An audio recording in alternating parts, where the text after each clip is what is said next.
Hi, Johan. Rowan, good to see you again. Excited Yeah, about this conversation. excellent, excellent. Yeah, and welcome back. You are a returning guest to the show, so I think I must give you some award or something. Well, there are not many of us. Yeah, I think we spoke about a year ago. You were our first person on the show, so it's really nice to get you back. Thanks. It's super to see you again, Rowan. Thank you. Cool. So maybe just for an introduction to our new listeners. Um, so Johan is a global thought leader on artificial intelligence, and he's the founder of AI4business.net. So Johan, maybe for our new viewers, in your own words, please tell us a little bit about yourself and what work you do. Super, Rowan. Thank you. I often say when I speak about this technology, I do it as a father more than a technologist. I've got a 10-year-old, and since he was little, I've been wondering about what future we may create Mm, with this new era of technology if we don't regulate it, we don't do it ethically, and so forth. So a lot of my work over the last, I would say, almost decade has been around, well, both the business applications. So there's some consulting work that I do with large corporates, a lot of writing and speaking. But what really drives me is what are the impacts on people? We cannot just solely have a technological conversation. We need to think about our workforce, our children, and the likes. I do some academic work with universities and tertiary education, and yeah, just a lot of conference speaking. What I often do is where I'll be invited to board meetings, for instance, and speak to the board members, because the ownership of this technology sits at that level, not just with the technologists. So yeah, yes. passionate about Africa, South Africa, my child, and let's do this right. Nice, nice. Thank you. Yeah, and I guess if anybody wants to reach out to you to see how they can help your businesses or how you can help their business, we'll have your contact information at the end of the Appreciate show. that. Thank you. So today I would like to talk about two topics, and I think you recently wrote in the was it the business Business day, day, yes. business day, and I thought maybe we could talk a little bit about these two topics and also the intersection between these topics. So the first one is really about the EU's AI Act. Mm, The second being quantum computing. mm. And then I would like to explore some ideas with you when AI and quantum computing intersect. Yes. What's going to happen? Oh, no. Okay, so not too long ago, the EU they sort of achieved consensus on moving forward with this legislative framework on artificial intelligence. What are some of the sort of key components of this EU AI Act, and why has it been getting so much attention? Mm. Ron, just to step back and some Mm, context. It's the most powerful technology we've ever created. It's permeating our lives. If you have a yeah. smartphone, almost everything is AI. Even our banks are using AI to make automated decisioning on credit and the like. So if we think it's not here and it's not forming part of almost everything we do, then we're mistaken. Because it's so powerful, is the question Yes. is what do we do when it gets out of hand and when we can no longer control it? And there are a lot of dangers around AI which we can maybe unpack, especially around deep fake technology and deception and fake news and the like. And for a long time, there wasn't any regulatory framework or initiatives around it. And I Mm, think, I often say we typically in the West, when we talk about time, we talk about BC and AD. But I almost want to say we now talk about pre and post chat GPT, because over the last year and a half, it's really brought the AI conversation mainstream. It's no longer just in the domain of technologists. Um, and yes. people are getting familiar with it, they're playing with it, they're either fearing it or they're thinking it's the best thing since sliced bread, and both those extremes are very dangerous. But now, how do we regulate it given the danger it poses? And I think even you and I might have spoken about this. When driving cars became more popular, suddenly we realized we needed seatbelts It does. Mm, because there were accidents. And that's the thing, regulation follows innovation. Um, and But now this innovation is happening at such a pace. Not only are regulators pretty much far behind it, they're going to keep on falling more and more behind. So there's a lot of things that we hear from the US, from the White House. The EU has really made a lot of progress, as you've alluded to. They finally got some consent around the member countries. Look, it'll only really be enacted in law in about a year or two. But what it excites me about is that I think the framework is really good enough as an example for other areas in the world and other countries to follow suit. There's a lot of things around that framework. Now, the other challenge is between innovation and regulation. And a lot of the complaints and objections the EU got were from technology companies that say, you know, this train has left the station. This AI thing is going to just keep on happening. You can't stop us. Because the other concern with nation states is to stay ahead of the race against their enemies, like the race between China and Europe and the US, for instance. So you can't just rein it in, because China is not going to regulate it like the EU. They're going to just go all the way with this technology. If you think of your military installations, your security, your privacy in your country, you can't stop this. But there are some dangers that we have to stop. Some of the EU Act relates to privacy, like GDPR or POPIA here in South Africa. Although those regulatory frameworks, even though they're fairly good for privacy, they're quite inadequate for AI. Maybe one of the points in the proposed AI Act that I like the most is the visibility of what happens. Now, in other words, if I apply for a loan or for credit and my bank declines it, and it'll typically be because of an automated decisioning system. And those systems are accurate. They're often a lot more efficient and accurate than humans. But we know that there are biases potentially in the data, maybe because of my gender or my ethnicity or where I live, that will make the application to be declined. And what the EU AI Act says, that as a consumer, I have the right to contact my bank and say, explain to me how the AI got to this decision, and can we redo it? In fact, can a human now do it? Give me the reasons. It's visibility. And I think that's a good thing. Now, I think what banks and other organizations will struggle with is most likely all the queries that will come their way.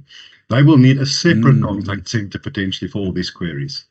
But it's really about consumer protection.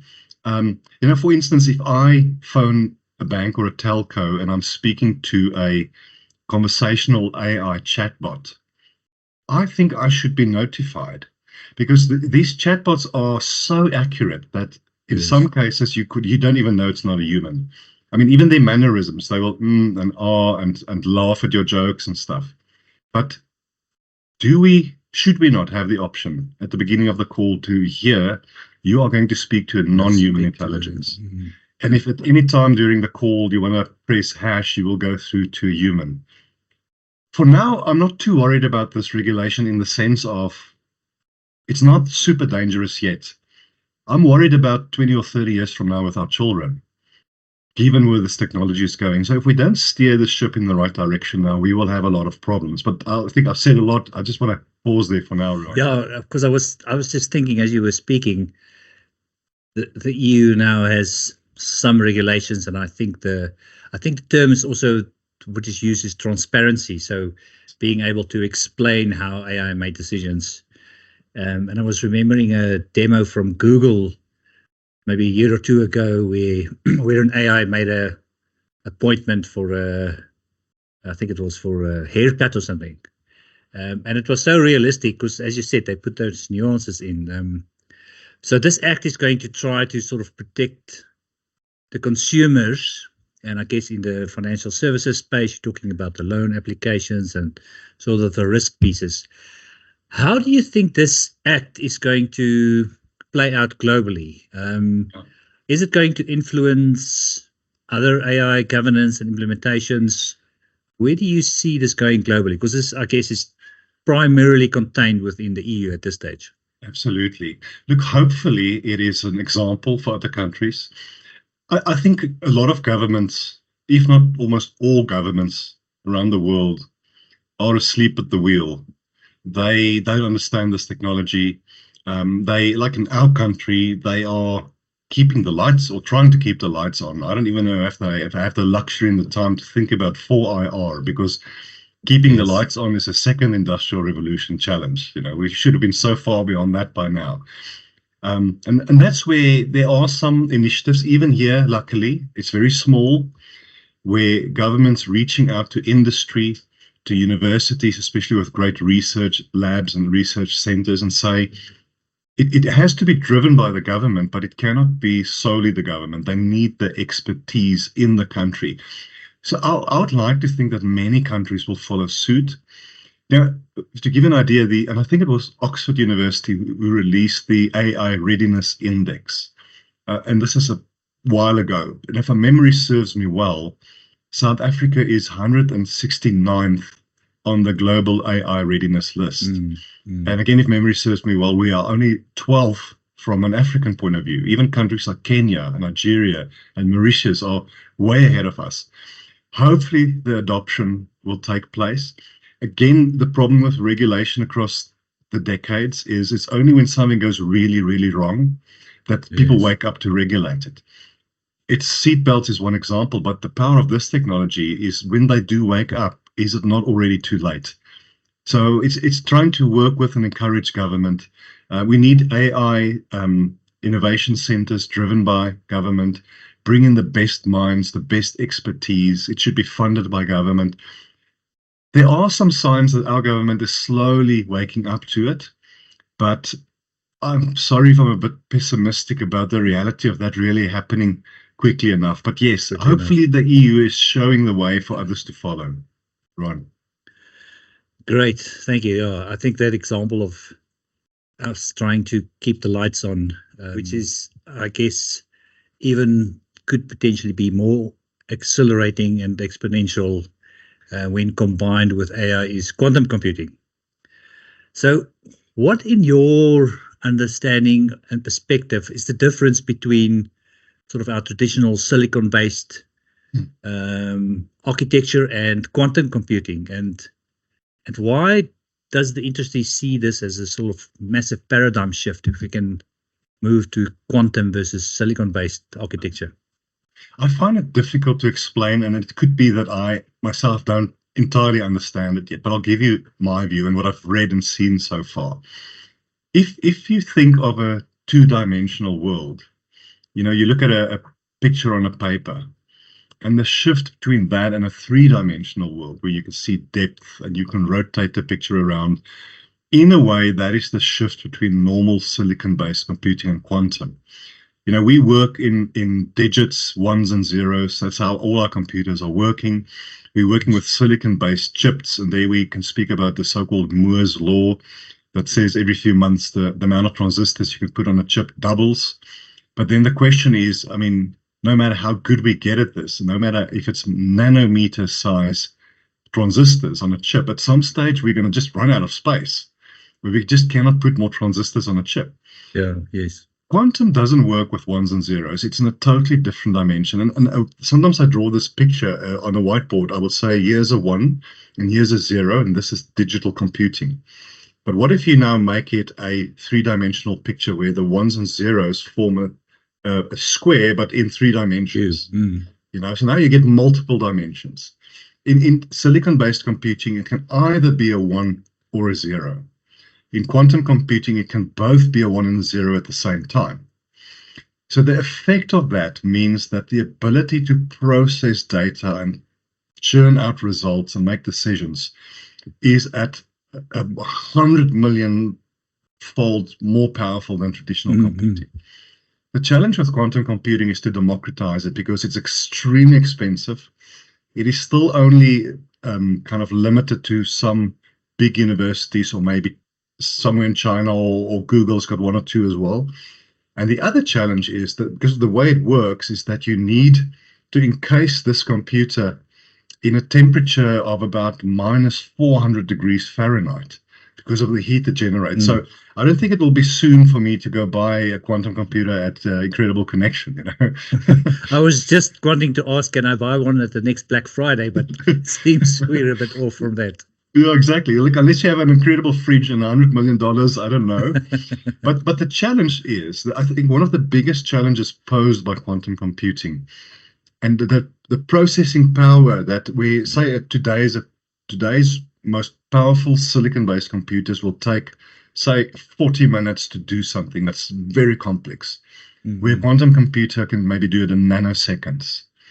So encryption is potentially our biggest challenge because it Yes. seems that there's no encryption, whether it's the National Security Agency, the Pentagon, any of our businesses, any of our phones, that a quantum computer cannot break in split seconds.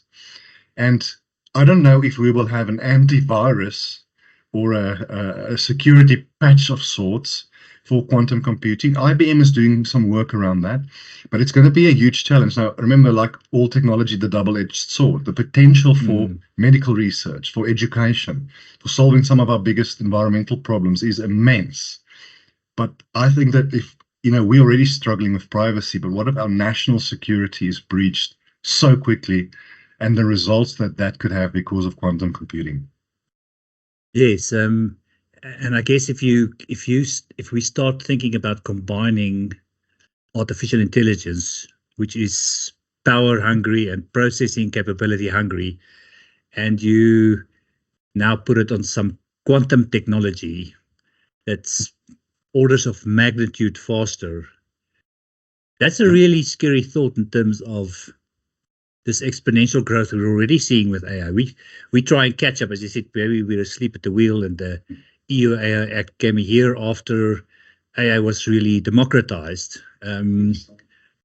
If you sort of think, do we actually already need to start creating a quantum act?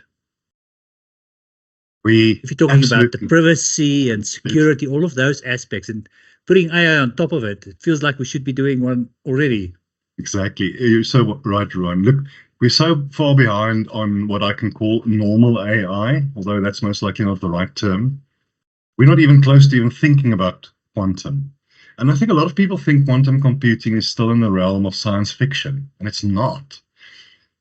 But you're right, if you think, because what does AI do? AI's main tenets, if you would, is prediction, pattern recognition, and decision making. That's how it differs from just normal automation platforms. But if we say, so as a government, we've got what, I don't know, 48 or 52 million people. And if we can harvest enough data on them, especially through their mobile phones, I think one of currently the limits for a lot of AI platforms is, like you said, the computing power behind it. We're building massive data centers, producing a great deal of carbon and heat, which is a problem. It's a massive problem. Just to give you an example, I read somewhere when OpenAI trained ChatGPT, before it was released, they consumed, if I remember correctly, 1,250 kilowatt hours of power, and they released 550 tons of carbon. That's what that data center churned out just to train this model.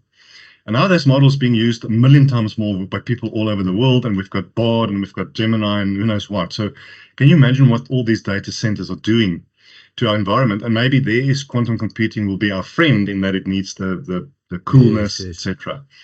But if you take this incredibly power predictive technology on top of a quantum computer, what it can do in split seconds is, I think, just for maybe listeners or viewers that don't know, theoretically, what we are currently in the era of artificial narrow intelligence, which means it can, to some extent, do what we can do from an intelligence point of view. The next step will be artificial general intelligence, and then super intelligence, which is the doomsday event. But I think quantum computing is what will take us into artificial general intelligence. Then it opens up a can of worms around it really is smarter than us. It really can do almost any job we can do, and so forth. And then we're sitting with a hot potato of sorts, Yeah, are we quick enough to think about the impact of what quantum and AI can do together? Because generally humans tend to think sort of in a linear pattern, but it's like AI is on its own exponential curve already, and now adding quantum to it, it's Should we just stop thinking about this and wait and see? Look, I don't know what we must wait for because it's somewhat unknown. Yeah. But what if we are just too late? What if we are already too late? You know, a great book is Nick Bostrom's book, Superintelligence. I think he's with Oxford, 2 or 3 years ago. And it's a heavy book to read. But he predicts some things there that's really scary. And then, of course, then the other person who's maybe my favorite author to read or listen to is Yuval Noah Harari, you know, Sapiens and Homo Deus. And it's also interesting that the two of them and others form a group of the most profound thinkers in AI, and they're not technologists, they're historians and philosophers. Because we have to think about what it means to be human. You know, the human and AI combination is our future. And here we talk about brain-computer interface technology. Neuralink, Elon Musk, and others are doing a lot around that. Again, potential around Alzheimer's and blindness and what that chip in your brain could maybe fix. But, you know, my most private part is my thoughts. And what if my thoughts are not mine anymore, but it's influenced and dictated by a platform that's controlled by who? The Googles of the world or the governments of the world. It's the end of democracy, as imperfect as it is. It's the end of a lot of things. And a question I often ask, and if just quickly segue, but I'll come back to the point.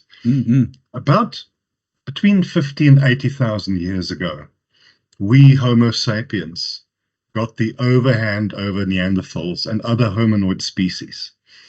Many reasons for that. It's, I think, our use of language. It's the development of our neocortex. It's the ability to imagine. You know, animals can't imagine. Animals have fight or flight. But we create businesses and we write books because we can imagine things that don't exist and then work at creating it. And eventually Neanderthals died out, although some of us share about 2% Neanderthal DNA today still. But we are now at a tipping point in our history where a new hominoid species will be created. And this is no longer an evolutionary process. This is we who are creating it. And this will be human-like AI-infused robots. And then the philosophical question is, I mean, we've had implants for years, pacemakers and the like. But if it's more edge or AI computed smart devices in my body and in my brain in particular, where is the tipping point where I stop being Homo sapien, but I'm something else? Some philosophers call it Homo artificialis, where my longevity is 6 times more than today. My intelligence is as smart as ChatGPT can be, etc. And where Yuval Harari talks about it is he says we are going to create a useless class of people, not just because we're out automating all the jobs pretty much, but there will be a small percentage of humans with the wealth and the means through implants to become super intelligent beings, and the rest of us will not. So will we again get to a point where a new species outperforms the old species that dies out? And we have to talk about these things. I know it sounds far-fetched for many people, but this is where we're heading to at the moment. And what quantum will do, it'll exponentially increase the time frame around achieving some of these things. Yeah, absolutely. Yeah, and I guess that's probably what we need to talk about more is what does it mean to be human? How can we not get into a situation where we only give these capabilities to some people rather than necessarily trying to create human guardrails for this technology. If we're having those types of discussions, then I guess as a species we can think of what's next and take advantage of that. Absolutely. But this is serious stuff. It's not armchair philosophy. This is our kids and their kids. We might not, while you and I are still on Earth, really see the real impact of all this stuff. I think we'll see some of it, but it's our children and theirs. And I often think if they, in 30 or 40 or 50 years from now, write a letter back to us, what will they say? Will they blame us? And I'm talking about us as a collective because we all only have so much influence. Yes. Are we asleep at the wheel as a collective? And I think we are. Can this signal the end of humanity? It probably will. And so this is serious stuff to talk about, you know. Yes. But I guess, as you said, I'm not going to buy a quantum computing at the next Black Friday sale. No. But it feels to me very similar to where we were with AI. AI has been around quite a long time. It's gone through some winters, and then there was some uptake. And then a year or two ago, there was this pivot event where it got so democratized, everybody could start using it. It feels quantum is at that same level at this stage. Yeah, it's there. People are doing research. It's this massive cold device that looks like a chandelier to me. Yes. Do you think, and maybe AI is going to sort of help, when do you think that pivot point is where quantum computing is going to become real at a big scale? Yeah. Look, it'll follow all of our innovations for thousands of years. It's very unique. It's very expensive. It's very rare. People who design it will not share it because of the power it gives them. And then over time, and often not a lot of time, that innovation becomes cheaper to produce, cheaper to maintain, easier to manufacture, easier to use. So quantum could be, although the physics around quantum is the trick, I can't just here in my garage have a quantum computer without the unique situation and environmental conditions for it. But we might never get to a point where I will have a quantum computer in my house. But we will get to a point where most large businesses will, and most governments will have access to it. When that will happen, I think it's around the physics and how we can solve the physics around it. But if we trace it to most of our innovations, we are on that trajectory. Cheaper, easier, Yes. more democratized. Yes. And I think at the rate of change, it won't be 50 years. It'll probably be 10. It's around the corner. Yes. Yeah, AI is almost helping the acceleration, because if you look at some of the new scientific discoveries in terms of materials, etc., some of those things wouldn't have been possible in this short period of time. So I almost get a sense that AI is going to help accelerate quantum computing, and then the reverse is going to work. And I guess when fusion power comes online, also probably in the same spectrum of developing, then we're going to have unlimited power and unlimited general artificial intelligence or super intelligence. Yes. Yeah, and then, we have been the most intelligent species on Earth for thousands of years, although I doubt how intelligent we really are because we're screwing this place up. But we are now at a pivoting point of we will become the second or third most intelligent beings or species on Earth. Yes, and that threatens our futures and our survival. Yeah, I guess in the short term, I hope AI and quantum can work together, because just to do some basic service delivery, we haven't had water for the last 2 days. So do you think AI and quantum computing is going to help with managing governments and better at service delivery? Yeah, it can, but it starts with some common sense and good leadership, because you can't AI that. I mean, yes, you can put in very smart devices into the pipes delivering the water.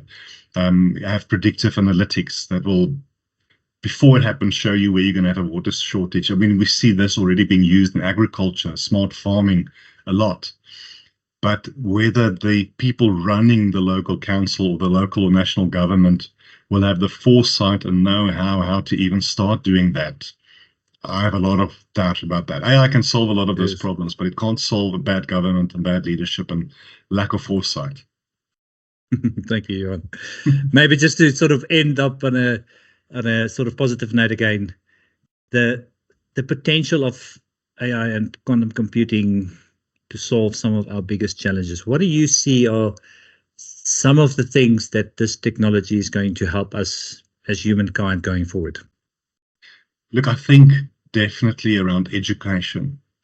And already I think some of the best use cases for AI from an AI for good point of view is around hyper-personalized education.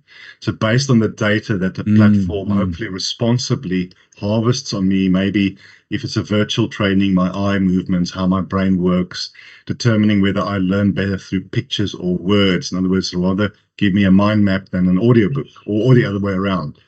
And to really, especially as network coverage and the cost of smart devices changes, that people in rural areas and villages can have in their hand the best education in the world tailored for their unique learning Yes, needs. yes. That's definitely it.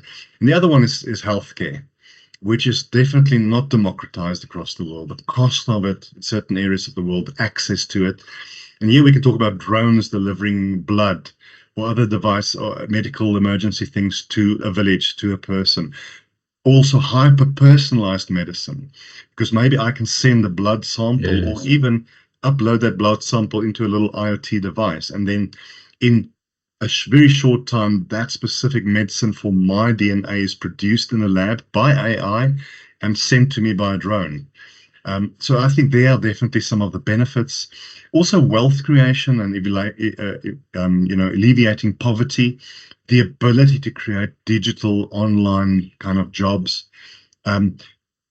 Definitely, those potentials are there. Yes, Sadly, yes. and I know I sound like a pessimist, given human nature, we've always taken technological innovation, and it normally benefits the few in power, and it doesn't benefit at large scale those who are not in power.